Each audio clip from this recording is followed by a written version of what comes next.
안녕하세요. 서울에서 의류 디자이너로 활동 중인 40대 여성입니다. 세상을 살다 보면 저와 비슷한 생각을 가진 사람이 있는 한편 도저히 이해할 수 없는 가치관을 가지고 살아가는 사람들이 있었습니다. 제가 그런 사람을 만날 줄 꿈에도 몰랐는데 늦은 나이에 최악의 사람들을 만나게 되었네요. 제 남편과 시어머니가 그런 사람들이었습니다. 단순히 생각이 다르다는 걸 넘어서 어떻게 그런 생각을 하면서 살 수 있는지 이해할 수 없었죠. 친구들에게 제가 당한 충격적인 일을 말해줬더니 모두 다 남편과 시어머니를 고소하라고 하더군요. 하지만 연애를 하고 결혼을 할 때까지만 해도 남편이 어떤 사람인지 전혀 몰랐습니다. 그가 쓰고 있는 가면에 속아서 결혼을 했거든요.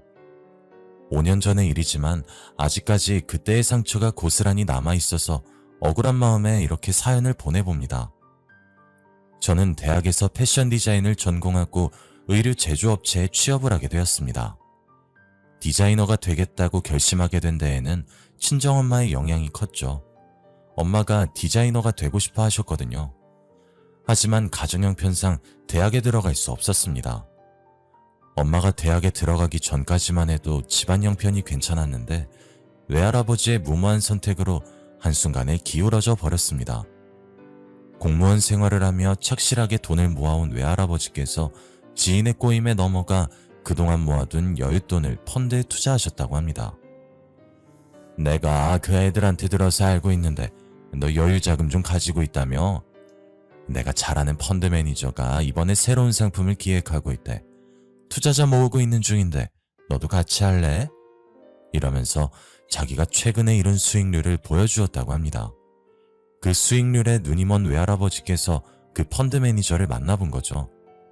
펀드 매니저는 금융감독원에 직임이 찍힌 서류까지 보여주며 외할아버지를 설득하였습니다.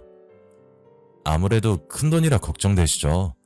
여기까지 오신 거 보면 뭐가 고민되시는지 잘 알 것 같습니다. 아무래도 원금 손실 부분에서 신경 쓰이시는 거죠? 이 부분은 걱정하지 마세요. 펀드가 깨져도 원금을 전액 보상해주는 보험에 가입해둬서 우려하는 일은 생기지 않으실 겁니다. 당연히 외할아버지께서 감언이설에 속지 않고 펀드 매니저가 보여주는 서류까지 확인하셨습니다. 처음에는 조금만 투자하셨는데 생각보다 높은 수익이 생기니 욕심이 났다고 하셨죠. 게다가 외할아버지의 친구분이 더 투자해보라고 외할아버지를 부추겼습니다. 야, 내 말 맞지?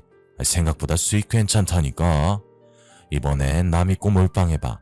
공무원 연금으로 노후 준비 안 될 것 같아서 걱정된다며. 이참에 노후자금 더 모아보게. 주저하던 외할아버지께서 몇 달 동안에 생긴 수익을 보고 노후자금을 모을 욕심이 생겼다고 합니다. 그래서 한 5억만 넣어두고 노후자금에 대한 걱정을 털어놓으려고 했죠. 뒤늦게 이 사실을 알게 된 외할머니께서 외할아버지를 말려봐도 소용없었습니다. 뭐? 전재산? 여보, 적당히 해요. 전재산 함부로 투자했다가 무슨 일이라도 생기면 어쩌려고 그래요? 당신이 뭘 한다고 그래? 당신도 통장에 찍힌 수익 받잖아. 큰돈 만지려면 때로는 과감해져야 돼. 위험이 큰 만큼 그만큼 보상이 따라온다고. 결국 외할아버지께서 여유자금에 대출까지 얹어서 펀드에 몽땅 투자하셨습니다. 그런데 외할아버지께서 전 재산을 몰빵하기를 기다렸다는 듯이 2달 후에 그 펀드가 깨지고 말았죠. 펀드를 모집한 매니저가 종적을 감춰버렸고 그제서야 계획적인 펀드 사기에 당했다는 사실을 알게 되었습니다. 원금 보장에 대한 보험 같은 건 있지도 않았고 금융감독원의 승인을 받았다는 매니저의 말은 모두 거짓이었습니다. 결국 외할아버지께서 5억을 날리고 빚더미에 나앉게 되었어요. 그때 엄마가 고등학생이었는데 대학에 가서 의상 디자인 공부를 하는 건 고사하고 당장 일을 해서 생활비와 빚을 갚아야 했습니다. 엄마는 그때부터 의류 매장에서 알바를 시작했죠. 고등학교 졸업 후에도 그 매장에서 계속 알바를 하게 되었고 5년 후에 매니저가 되었습니다. 그리고 의류 브랜드의 본사 직원이었던 아버지를 만나서 결혼을 하게 되었는데요. 결혼하고 저를 낳았는데도 엄마는 쉬지 않고 계속해서 일을 했습니다. 3년 후에 총괄 매니저가 되자 좋은 기회가 찾아왔죠. 본사의 대리점 관리 담당자가 엄마에게 대리점을 맡아서 해보라고 권했습니다. 엄마가 맡은 대리점은 사무실 밀집 지역이라 젊은 여성들이 많이 다니는 곳이었다고 해요. 그곳에 매장을 열어서 지금까지 운영을 하고 계십니다. 엄마가 매장에 묶여 있다 보니 저는 어릴 때부터 여러 가지 옷들에 파묻혀 지내게 되었어요. 계절이 바뀔 때마다 새로운 옷들이 진열되는 걸 보는 게 좋았고 어려서부터 옷에 흥미를 가지게 되었습니다. 중학생 때부터 옷을 리폼하는 취미 생활을 하면서 디자이너의 꿈을 키웠던 것 같아요. 제 꿈을 엄마에게 말했더니 적극적으로 지지해주기도 하였습니다. 엄마, 이번에 수시 넣을 때 의상 디자인과로 넣어볼까 하는데 엄마 생각은 어때? 너한테는 의상 디자인과가 딱이지. 너 예전부터 애들 옷 리폼해주고 선물해주기도 했잖아. 너라면 잘할 수 있을 거야. 네가 하고 싶은 거라면 언제든지 지원해줄 수 있다는 응원 속에서 저는 모 대학에 들어가 의상 디자인을 전공할 수 있었습니다. 졸업한 뒤에는 땡땡 브랜드 의류 제조업체에 취업까지 할 수 있게 되었죠. 땡땡 브랜드는 인지도가 높아서 경쟁률이 치열했는데 운이 좋았습니다. 하지만 옷을 직접 만들다 보니 스트레스가 장난 아니더군요.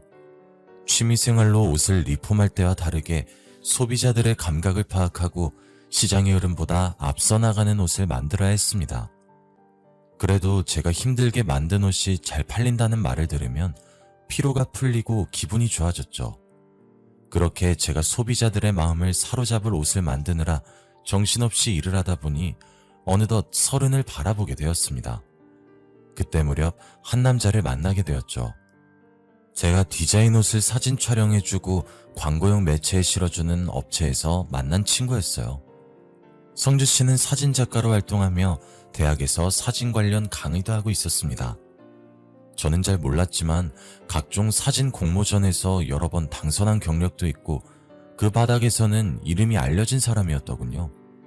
사진 작가답게 섬세한 감각도 있고 감수성이 풍부한 성격을 가지고 있어서 저랑 잘 맞았습니다.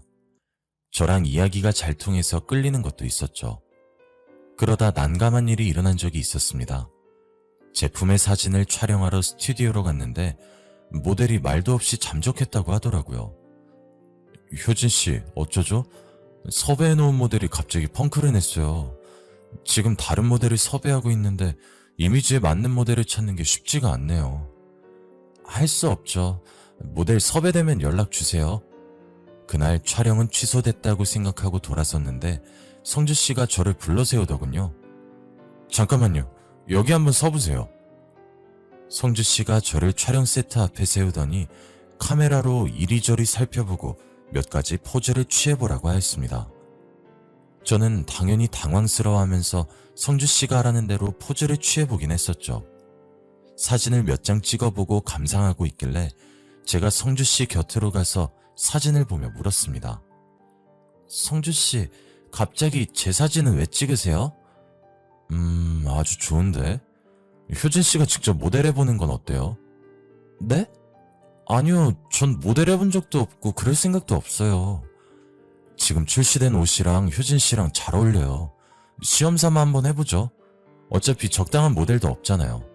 성주씨가 계속 급하지 않냐고 모델 찾을 시간 어디 있냐고 하길래 촬영을 하게 되었습니다. 처음에는 어색했지만 몇 번 하다 보니 어느 정도 익숙해지더라고요.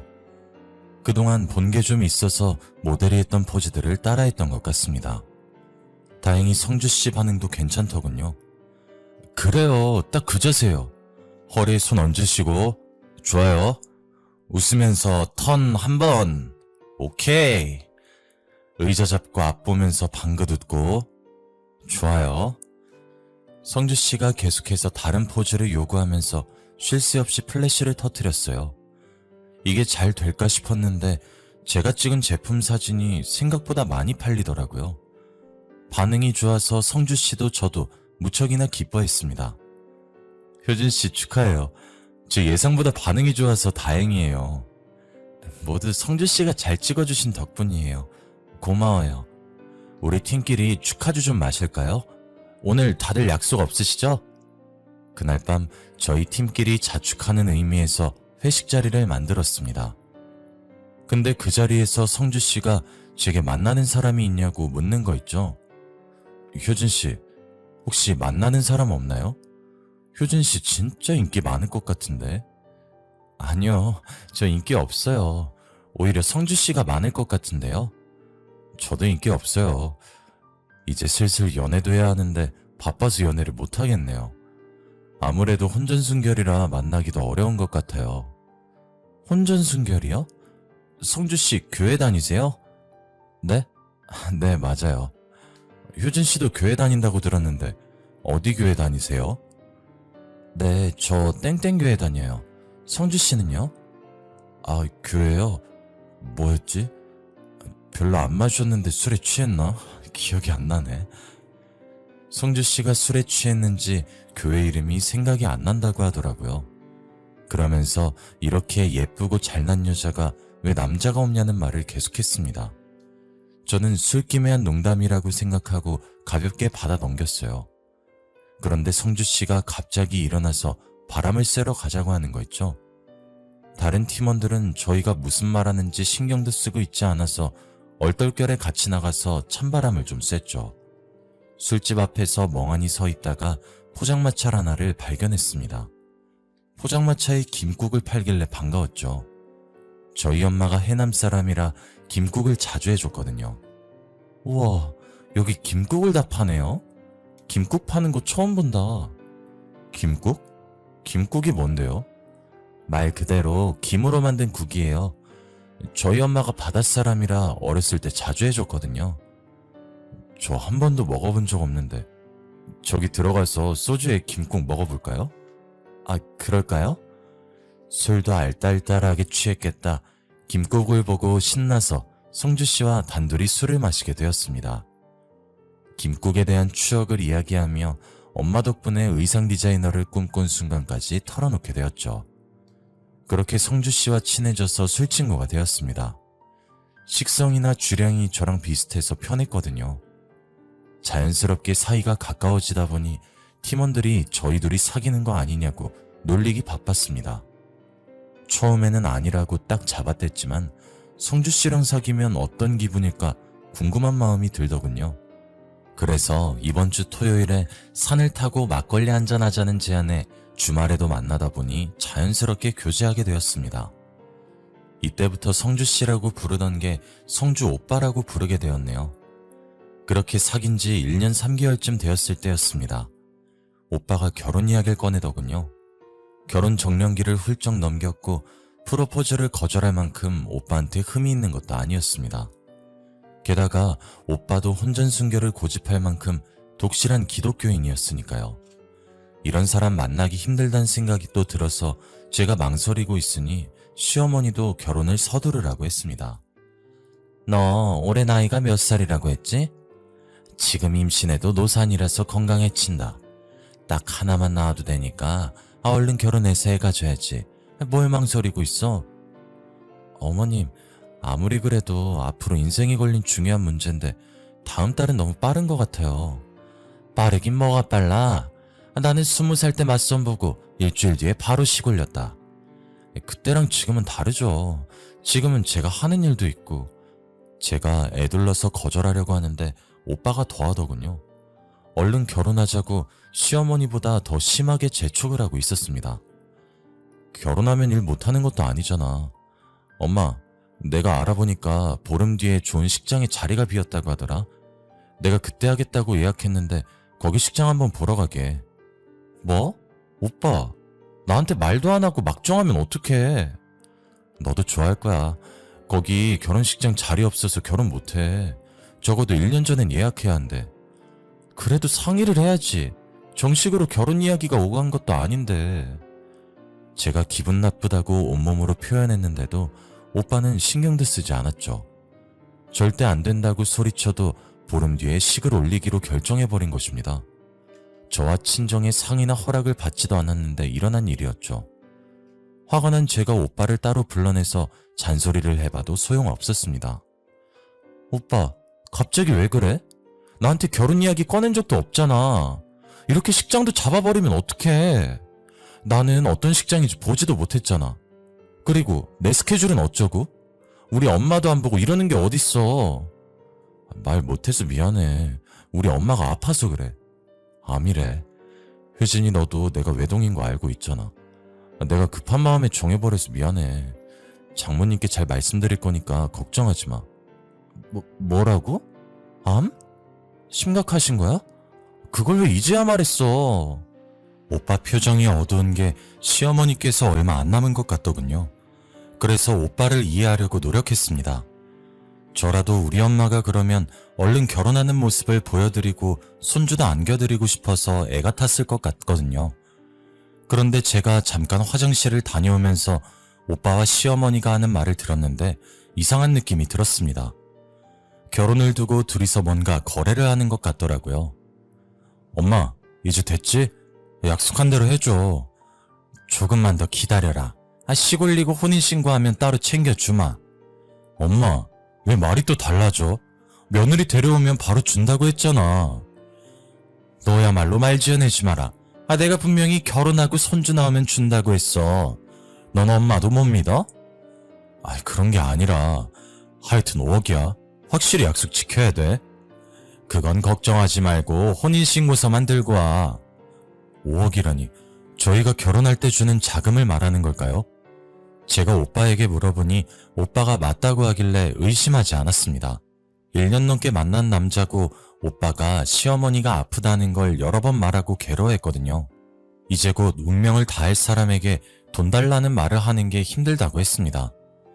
그렇다고 해서 주는 돈을 마다할 수도 없으니 주시는 돈은 받고 시어머니도 만족해 하시길 바라며 기다렸습니다. 묵묵히 남편과 함께 결혼 준비를 하고 식을 마쳤죠. 그런데 제주도로 떠난 신혼여행에서 이제는 오빠가 아닌 남편이라고 불러야 되는 김성주라는 작자와 문제가 생겼습니다. 첫날 밤을 맞았는데 어이없는 일이 벌어졌거든요. 남편이 부부관계를 거부하는 것이었습니다. 결혼 전부터 저희 커플이 잠자리를 가진 적이 없긴 했어요. 저도 혼전순결이었고 남편도 그렇다고 하길래 당연히 결혼 후에는 달라질 줄 알았죠. 그런데 신혼여행 와서도 저를 거부하길래 황당한 기분이 들었습니다. 오빠, 우리 이세는 가져야지. 왜 신혼여행 와서도 혼전순결 타령하면 어떡해? 사실 내가 남자로서 문제가 있어서 그래. 부부관계가 잘 안 돼서 못할 것 같아. 뭐? 혼전순결이라며? 기독교 믿어서 그런 거 아니었어? 오빠, 말해봐. 그동안 나 속인 거였어? 제가 대답을 닥달하니 그제야 기독교는 믿은 적도 없고 혼전순결인 적도 없었다고 말하더군요. 남편은 예전부터 성기능에 장애가 생겨서 병원에서 치료를 받는 중이라고 했습니다. 저는 그 말을 신혼여행 온 날 듣게 될 줄은 꿈에도 몰랐죠. 아니, 그런 말을 왜 이제 와서 하는 거야? 오빠, 나한테 숨기는 거 더 있는 거 아니지? 아니야, 나 숨기는 거 없어. 말 못한 건 미안해. 예전부터 말하려고 했는데 남자로서 자존심이 상해서. 조금만 기다려줘. 곧 좋아질 거야. 그러면서 결혼을 왜 서둘렀어? 좋아진 다음에 해도 되는 거잖아. 제가 화를 내니 남편이 고듭 고개를 숙이며 미안하다고 했습니다. 그래도 시어머니께서 아파서 그런 것이니 이해하려고 노력했죠. 그렇게 첫날 밤을 허망하게 보내고 다음 날이 되었습니다. 서로 등을 지고 잠잔 것도 모자라 아침에 일어나 침묵 속에서 밥을 먹으니 어색하기 그지없더군요. 남편은 미안한 마음에 제 얼굴을 쳐다보지도 못했습니다. 이 결혼을 파토낼 것도 아니니 다시 관계를 회복하려고 노력했습니다. 남편이랑 자려고 결혼한 것도 아니니 어떻게든 분위기를 풀어보려고 했죠. 난 괜찮으니까 표정 풀어. 자녀 계획은 천천히 세우면 되잖아. 오빠 치료받는 것도 도와줄 테니까 천천히 다시 시작해보자. 잠자리에 문제가 생기는 경우는 거의 심리적인 원인이 크대. 이해해줘서 고마워.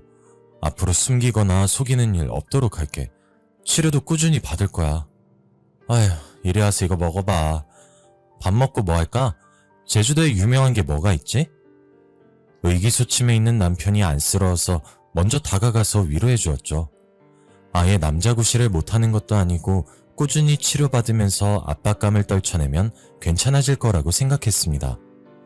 저는 남자들에게 좋다는 건강식품을 백방으로 알아보고 식사 후에 늘 챙겨주었습니다. 밤마다 부담스러워하는 남편을 위해 잠자리를 닥달하지 않고 기다리기도 했죠. 하지만 친구들이 제 고민 상담을 듣고 이해가 안 간다는 표정을 지었습니다. 뭐? 잠자리를 못해? 그래놓고 결혼을 왜 서둘렀대? 시어머니께서 손주 보고 싶어 하셨다며? 거기에 한술 더 떠서 우리 남편이 사기 결혼에 잠자리 거부까지 이혼당하기 딱 좋은 상태라고 하더군요. 저는 친구들이 무슨 말을 하든 간에 듣지 않았어요. 저희 부부가 잠자리에 반해서 결혼한 것도 아니고 진짜 서로의 성격과 마음을 보고 만난 것이라 신경 쓰지 않은 거죠. 게다가 남편은 시어머니를 몹시도 걱정하고 있는 상태였습니다. 시어머니를 위해 서둘러 혼인신고부터 하고 매주마다 시어머니를 보고 오는 것 같았죠. 어느 날은 시어머니를 만나고 오더니 무슨 이유인지 몰라도 몸도 제대로 가누지 못할 정도로 술에 취했더라고요. 집에 들어오자마자 풀썩 주저앉아 버리길래 남편을 붙들고 물었습니다. 오빠, 도대체 얼마나 마신 거야? 술도 잘 마시는 사람이 왜 이렇게 취했어? 무슨 일 생겼어? 어머님 병세가 더 짙어지신 거야? 제가 놀라서 질문 세례를 쏟아부었더니 남편이 제 손을 뿌리치면서 소리치더군요. 나 다 필요 없어. 저리 꺼져. 이게 전부 다 너 때문이야. 갑자기 나 때문이라니? 남편의 증오 어린 눈빛에 깜짝 놀랐습니다. 연애를 하는 동안 한 번도 본 적이 없는 낯선 모습이었습니다. 제가 당황해서 우물쭈물 못하고 있는 동안 남편이 소파에 드러누워서 누군가를 찾기 시작했습니다. 정우야, 난 너만 있으면 돼. 정우야, 사랑해. 너무 보고 싶어. 남편이 정우라는 이름을 수십 번도 더 부르면서 애타게 찾다가 잠이 들었습니다. 정우가 누구길래 남편이 이토록 간절하게 부른 걸까요? 제가 잠들지 못하고 한참을 뒤적이다가 정우라는 사람을 생각하며 아침을 맞이했습니다. 어차피 잠들지 못할 거 일찍 일어나서 남편이 먹을 해장국을 끓여놨죠. 남편이 일어나더니 부엌으로 와서 제 눈치를 살폈습니다. 그래서 식탁에 앉혀놓고 남편에게 물었는데요. 이제 좀 정신이 들어? 해장국 먹으면서 얘기해봐. 어제 얼마나 마신 거야? 정호란 사람은 누구고? 정호? 정호라는 애랑 싸워서 그래. 열받는 일이 있어서 너무 많이 마셨어. 미안해. 정호란 사람은 또 누구고 무슨 일 있었는데? 나한테 말해봐. 당신은 몰라도 돼. 왜? 말해보라니까? 당신이 생각하는 그런 거 아니야. 나중에 말해줄 거니까 신경 쓰지 마. 남편이 신경질을 내길래 이야기를 그만두었죠. 저는 정호라는 사람을 알아내야겠다는 생각이 들어 남편의 물건을 뒤져보았습니다. 핸드폰을 가장 먼저 뒤지고 싶었지만 비밀번호 때문에 문자나 전화 내역을 볼 수 없었습니다. 그래서 남편의 옷과 가방을 뒤지다가 지갑 속에서 사진 한 장을 발견하게 되었죠. 남편과 남자가 다정한 포즈를 취하고 있는 사진이었습니다. 둘이 그냥 다정한 정도가 아니라 연인처럼 껴안고 볼을 맞대고 있었는데요. 그 남자는 저도 알고 있는 사람이었습니다. 최정호라는 이름의 피팅 모델이었거든요. 제가 디자인한 옷의 모델로 자주 일해서 저와도 안면이 있었습니다. 남편의 스튜디오에서 마주친 적이 있었는데 남편과 굉장히 친해 보였습니다.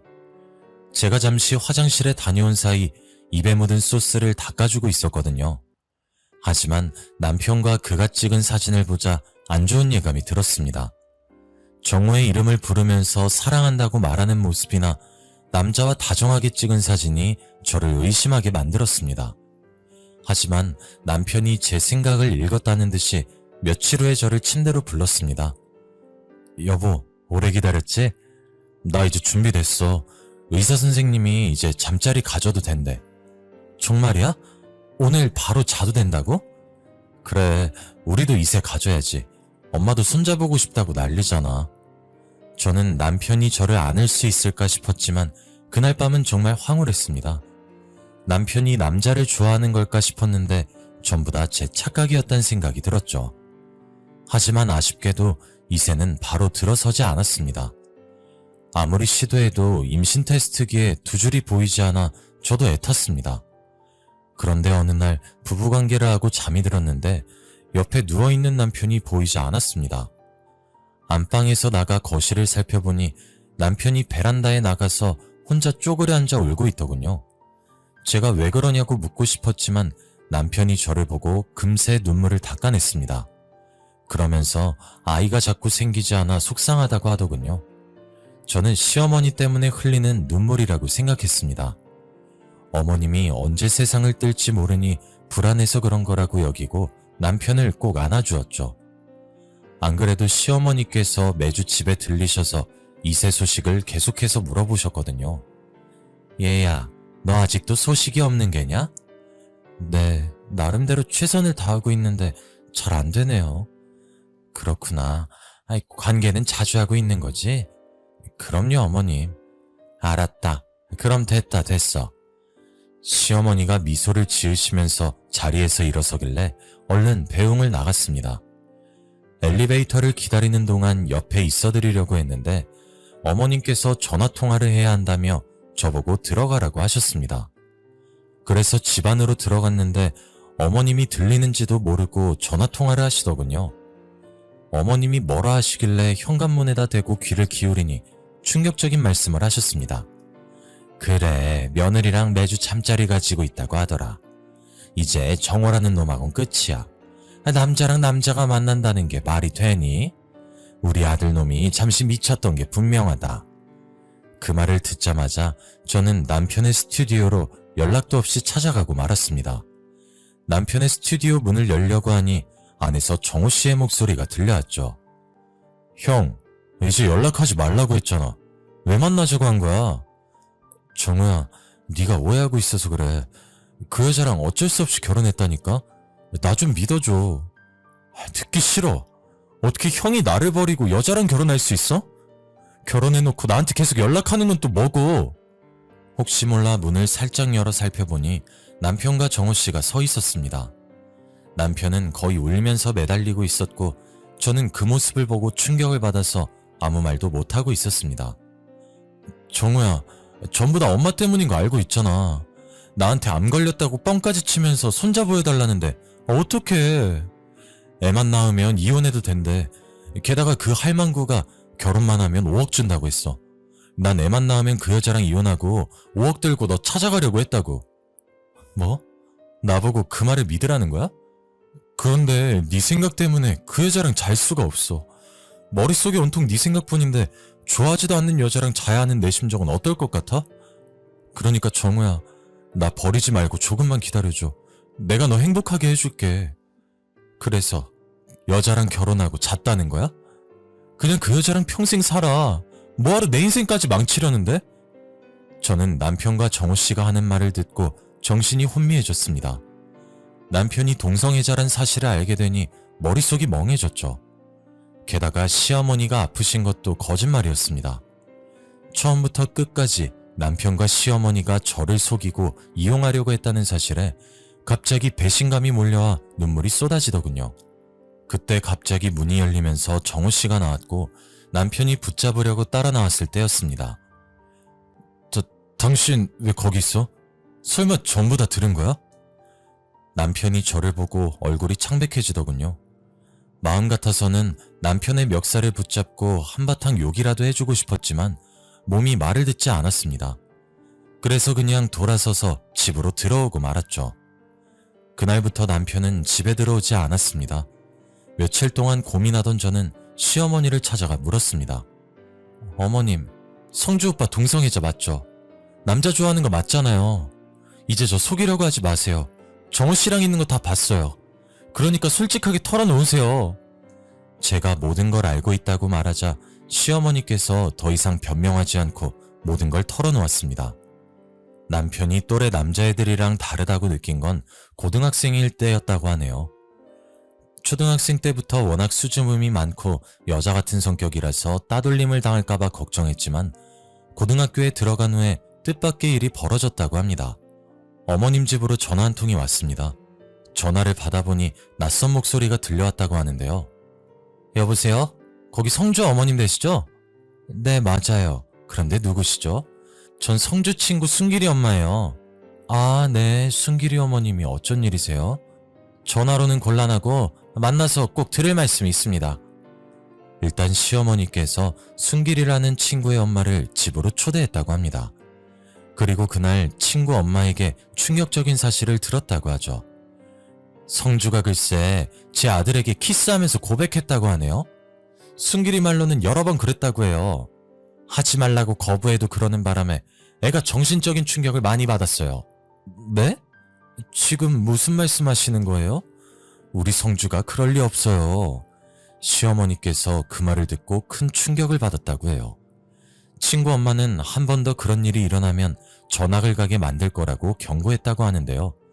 시어머니는 그날 바로 남편을 붙잡고 따졌다고 하죠. 남편이 순길이란 아이를 사랑했다고 고백하자 어머님께서 남편을 정신병원에 보냈다고 합니다. 그 결과 남편이 동성애자란 사실을 알게 되었고 시어머니께서 어떻게든 남편에게 여자를 소개해주려고 노력했다고 하네요.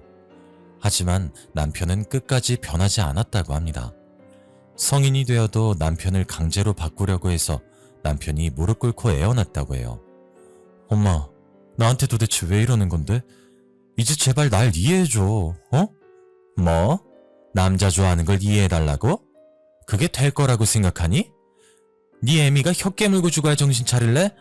사내 구실 못하는 아들 두고 사느니 차라리 죽는 게 나아. 시어머니께서 아들이 보통 남자애들하고 다르다고 생각하고 윽박지르며 강압적으로 굴었어요. 강제로 동성연애를 막고 여자애들이랑 어울리게 만든 거죠. 그 결과 남편은 오히려 동성애인이 생기면 숨기고 시어머니를 피해 다녔다고 해요. 그러다 사진작가 일을 하면서 알게 된 정우 씨와 사귀게 되었는데 몰래 남편 뒤를 밟던 시어머니께서 그 사실을 알게 되었다고 합니다. 시어머니께서 남편이 정우 씨와 헤어지고 남들처럼 가정을 꾸리고 살길 원했다고 해요. 하지만 남편이 끝까지 정우 씨와 헤어지지 않자 시어머니께서 여자와 결혼하지 않으면 모자의 연을 끊고 의절하겠다고 협박까지 했다고 합니다. 그조차도 듣지 않아서 최후의 수단인 돈으로 회유했던 거죠. 진짜 여자랑 결혼해서 손자 하나만 낳아주면 5억을 주마. 그 뒤로 이혼하든 몰래 정우랑 만나든 신경 안 쓸 테니 제발 이번 한 번만 엄마 부탁 좀 들어주라, 어? 그 말에 넘어간 남편은 적당한 여자를 물색하다가 혼전순결을 고집했던 저와 결혼했던 것입니다. 남편은 제가 부부관계를 재촉할 것 같지 않아서 서둘러 결혼을 했던 겁니다. 저를 이용해 5억을 받고 정우 씨와 행복하게 살 날을 꿈꿨던 거죠. 저는 그것도 모르고 남편을 배려하며 잠자리를 가져왔습니다. 하지만 손자를 가져야 했던 남편은 울며 겨자 먹기식으로 저와 원치 않는 관계를 가졌던 거예요. 저는 시어머니께 그 말을 전해 듣고 참아왔던 분노를 토해냈죠. 어떻게 저한테 이럴 수 있으세요? 오빠를 그렇게 만든 어머니가 더 나빠요. 왜 아들을 이해해주지 못하세요? 이렇게 결혼시키면 오빠가 이제 여자가 좋아졌다고 할 것 같았어요? 행복하다고 어머니께 감사하다고 할 것 같았냐고요. 그리고 오빠랑 어머님 사이에 낀 제 인생은 누구한테 보상받아야 해요? 네? 말씀 좀 해보세요. 두 모자의 농간에 노란한 게 분하고 억울해서 악을 쓰면서 소리를 질렀습니다. 시어머니가 미안하다고 사과할 줄 알았는데 오히려 제게 맞받아치더군요. 이게 왜 내 잘못이야? 남편 하나 휘어잡지 못한 네 잘못이지. 무슨 수를 쓰든지 애만 가졌어봐. 그럼 성주도 정신 차렸을 거 아니야? 내 말이 틀려? 네, 틀려요. 어머님은 며느리를 속여놓고 죄책감도 안 느껴지시나요? 저는 끝까지 어머님을 믿었는데 어떻게 저한테 이럴 수 있으시냐고요. 시어머니께서 끝까지 자신의 잘못을 인정하지 않으셨어요. 자기 방법이 맞다고, 내가 잘못한 거라고 제 탓을 하시더군요. 저는 어쩔 수 없이 남편에게 이혼소송과 정신적인 피해 보상까지 청구하였습니다. 제가 소송했다고 말하자 시어머니께서 그제서야 제게 잘못했다고 매달렸지만 저는 봐줄 생각이 없습니다. 아직도 시어머니께서 제게 한 말을 기억하고 있으니까요. 그 충격이 가시지 않아서 다른 사람을 만나는 것도 힘들어졌습니다. 남편은 저랑 이혼한 뒤로 정우 씨를 찾아갔지만 버려졌다고 해요. 이걸 어떻게 알았냐면 저를 속이고 벌을 받는 것 같다고 제게 진심으로 사과하러 왔거든요. 혼전순결이라고 거짓말한 전부터 어머니가 아프다는 것, 저를 좋아하는 척한 것, 동성애자인 걸 숨긴 사실까지 모두 다 미안하다고 자기가 심각한 죄를 지었다고 고개를 숙였습니다. 계획적으로 접근해서 정말 미안해. 내가 그러면 안 됐는데 뒤늦게 후회가 돼. 정우랑 어떻게든 만나고 싶어서 미쳤었나봐. 미안해. 정말 미안해. 그 사과를 들으니 분노보다 동정이 들더군요. 남편 말로는 정우 씨가 다른 남자랑 동거를 하고 있었는데 매일같이 찾아가 매달렸다가 정우 씨의 애인에게 심하게 맞았다고 해요. 지금은 스튜디오도 접고 정신과 치료를 받으면서 폐인처럼 살고 있다고 하네요. 이게 다 부모를 잘못 만나 제 인생은 물론 전 남편 인생까지 망가졌던 생각이 들었습니다. 그래서 그에게 좋은 사람이 찾아오길 기도하고 있네요. 독실한 기독교인 저에게 이런 일이 생길 줄 몰랐는데 가장 가까운 사람이 저를 속이는 일이 생기네요. 저는 앞으로 어떤 사람을 만나고 누굴 믿어야 할지 몰라서 이렇게 사연을 보내봅니다. 하느님 말고 사람을 믿는 방법을 잊어버린 것 같은데 저는 어쩌면 좋을까요?